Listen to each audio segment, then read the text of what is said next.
Imaginez un duel sous-marin. D'un côté, la force brute. De l'autre, une arme secrète. Qui l'emporte entre le requin et la raie?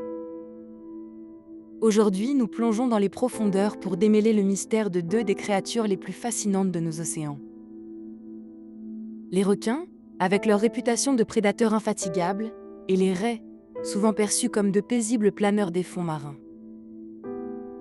Mais attention, les apparences sont parfois trompeuses. Ce n'est pas juste une question de qui est le plus grand ou qui a les dents les plus acérées.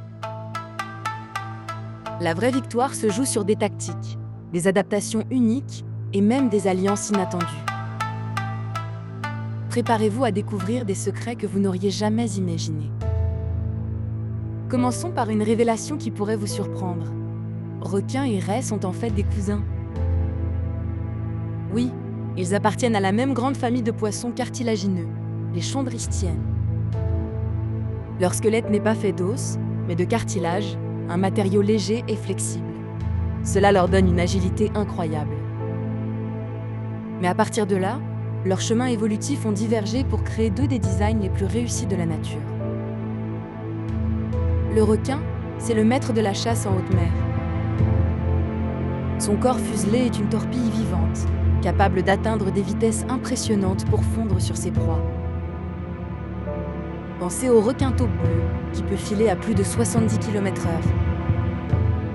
Leurs dents, souvent renouvelées tout au long de leur vie, sont de véritables rasoirs, adaptés pour déchirer, couper ou broyer.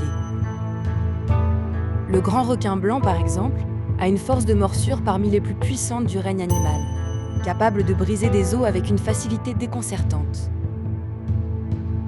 Et n'oublions pas leur sens, un odorat si développé qu'il peut détecter une goutte de sang à des kilomètres, et les fameuses ampoules de Lorenzini, des capteurs électriques ultra sensibles qui leur permettent de repérer les battements de cœur ou les mouvements musculaires de leur proie, même cachés.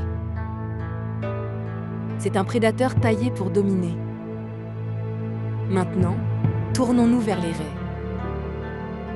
Moins conventionnelles dans leur forme, elles ont un corps aplati, comme une crêpe géante, et de grandes nageoires pectorales qui ressemblent à des ailes. Elles ne sont pas faites pour la vitesse pure, mais pour la discrétion et la manœuvre. Elles excellent à se fondre dans le décor du fond marin, s'enfouissant parfois sous le sable pour tendre une embuscade à des poissons ou des crustacés. Certaines, comme la raie manta, sont de majestueux géants qui filtrent le plancton. Mais d'autres, les raies pastenagues par exemple, cachent une arme redoutable, un dard venimeux situé sur leur queue.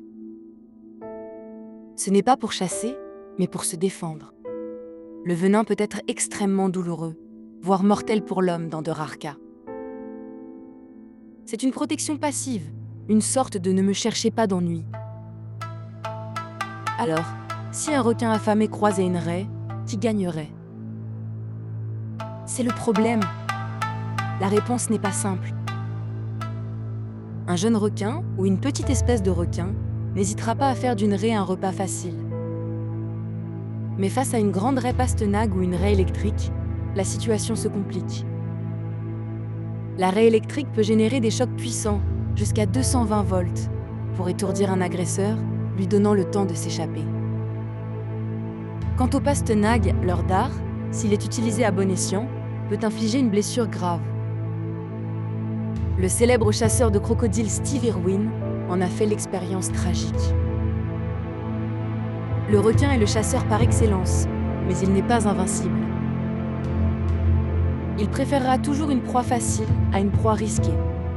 Et la raie, malgré son apparence tranquille, a des défenses incroyablement efficaces.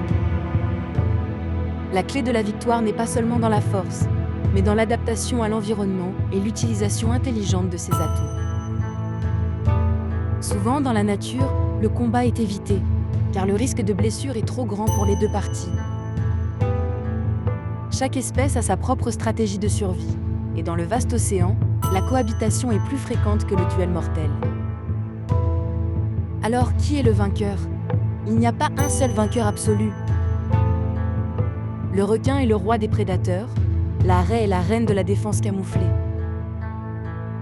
Le véritable triomphe réside dans leur incroyable capacité à s'adapter et à survivre dans un monde sous-marin en constante évolution.